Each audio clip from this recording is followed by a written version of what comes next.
Sabe aquela velha ideia de que a adolescência é apenas uma fase problemática, um período caótico de rebeldia sem causa que as famílias simplesmente precisam tolerar e sobreviver? Pois é, mas e se a gente mudar totalmente de perspectiva?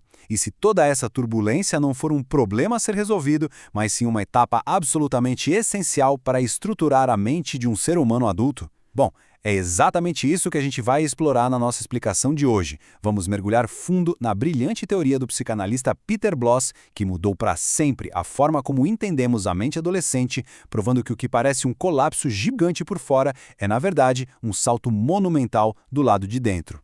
Para estruturar bem a nossa análise, a gente vai dividir esse mergulho em 5 pontos-chave.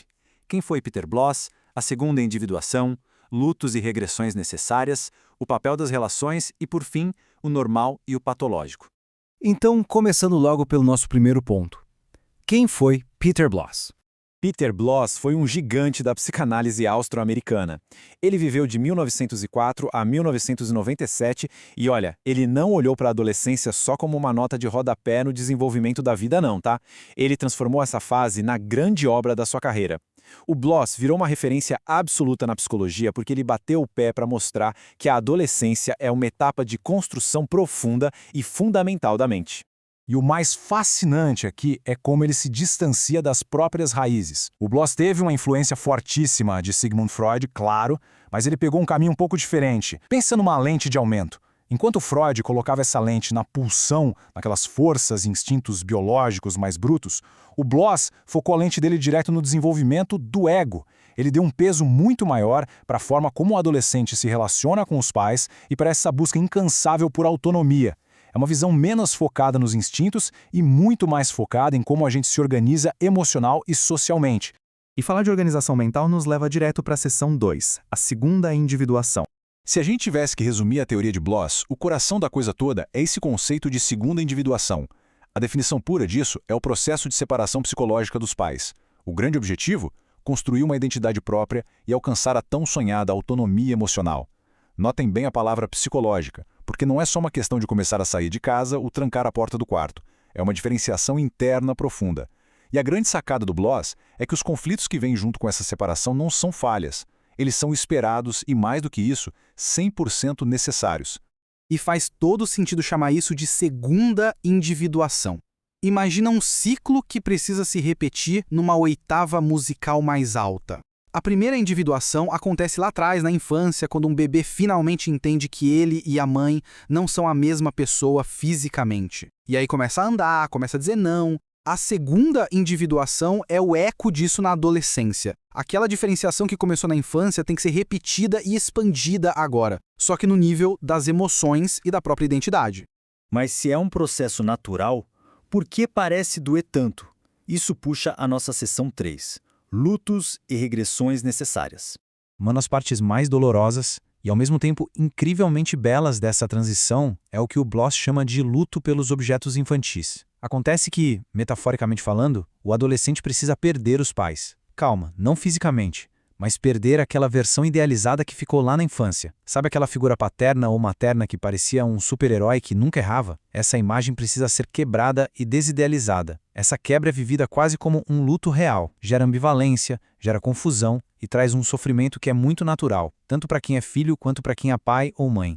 E no meio desse luto emocional pesado, é super comum rolar comportamentos que parecem um tremendo retrocesso. São os movimentos regressivos. Do nada rola um retorno a uns modos super infantis, é crise de birra, é uma dependência gigante em alguns momentos, uma desorganização total. Mas a chave de ouro aqui é entender que isso tem uma função positiva, é uma reorganização psíquica. A mente precisa dar um passo para trás para pegar impulso e dar um salto estrutural para frente. Então ver tudo isso acontecendo não é de jeito nenhum um sinal automático de que há algo patológico rolando.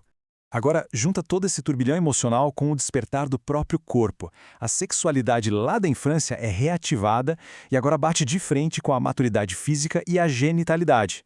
Imagina só o conflito interno inevitável entre os novos desejos que estão latentes e as proibições, regras familiares, regras sociais. É justamente nesse cruzamento, que é um verdadeiro barril de pólvora, que a identidade sexual vai começando a tomar uma forma definitiva. Com toda essa tempestade interna, a gente passa para a seção 4, o papel das relações. Porque a grande pergunta que fica é: Com tanta quebra e tanta separação rolando do lado de dentro, como é que as pessoas do lado de fora se encaixam nessa história? Qual é o papel da família e dos amigos nessa jornada que é pura volatilidade? Para quem é pai ou mãe, a teoria do Bloss mostra que o desafio é andar numa corda bamba bem fina. É preciso dar espaço para essa separação gradual acontecer. Não dá para sufocar com excesso de controle, porque isso trava a individuação. Mas também não dá para ir para o outro extremo e abandonar, deixando o adolescente à deriva. A missão das figuras parentais é servir como um porto seguro emocional. É entender que essa relação de vai e vem, de empurra e puxa, não é só normal, é absolutamente esperada.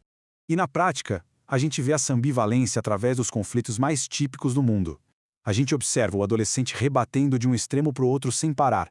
É o pêndulo emocional perfeito, um desejo profundo de continuar dependente, lutando contra uma urgência gigante por autonomia. É o amor genuíno intercalado com um comportamento que parece rejeição pura.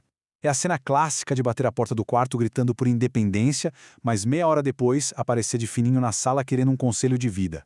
Eles idealizam o mundo lá fora, desvalorizam as figuras de casa, mas no fundo usam a segurança desse lar para ter coragem de experimentar os riscos do mundo. E à medida que ocorre esse afastamento natural da família, quem é que preenche o vazio? Os amigos, o grupo de pares. Na teoria do Bloss, os amigos têm uma importância central e uma energia quase vital. Eles funcionam basicamente como uma família substituta temporária. É ali no grupo, com pessoas vivendo as mesmas dores, que rola um espaço seguro para pertencer, se identificar e se espelhar. E essa influência é indispensável para terminar de moldar a nova identidade. Mas com tanto caos e oscilação, como a gente sabe se a coisa saiu dos trilhos? É isso que vamos ver na nossa última sessão, o normal e o patológico. A gente tem que lembrar sempre que o grande objetivo dessa jornada inteira é formar a identidade. É um trabalho colossal de pegar quem a pessoa era na infância e misturar com os papéis novos que ela está explorando agora.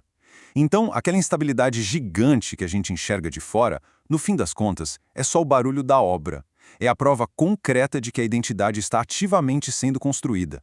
Essa instabilidade faz parte do sucesso do processo.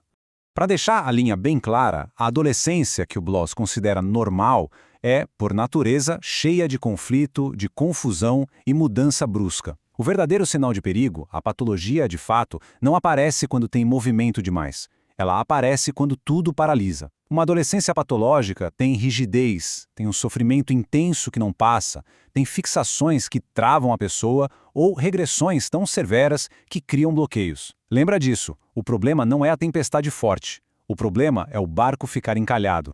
E o que a gente tira de mais prático de tudo isso? Nas implicações clínicas e no dia a dia, o papel de quem escuta e ampara esse momento é compreender que a regressão faz parte do pacote estrutural. A gente precisa apoiar o processo de separação, escutar os conflitos com a família sem ficar julgando e ajudar no trabalho de construir essa identidade nova. O critério máximo de saúde mental aqui é bem simples. O processo tem que continuar andando para frente, para criar as bases de uma vida adulta firme.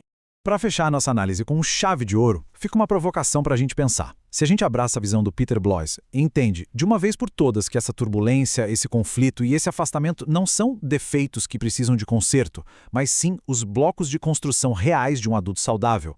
Isso não muda completamente a forma como a gente deveria encarar e responder à tal da rebeldia adolescente no nosso dia a dia? É algo bem profundo para se refletir. Muito obrigado por acompanhar essa explicação até o final e a gente se vê na próxima análise.